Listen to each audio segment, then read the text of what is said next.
Scheherazad's Typewriter by Joe Hill from 20th Century Ghosts.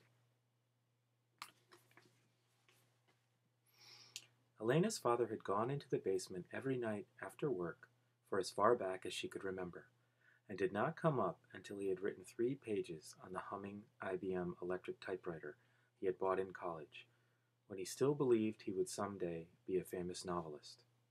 He had been dead for 3 days before his daughter heard the typewriter in the basement.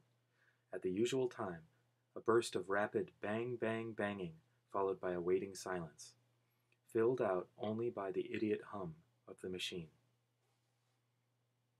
Elena descended the steps into darkness, her legs weak.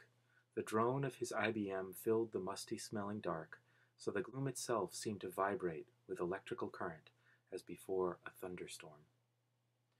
She reached the lamp beside her father's typewriter and flipped it on just as the Selectrix burst into another bang-bang flurry of noise.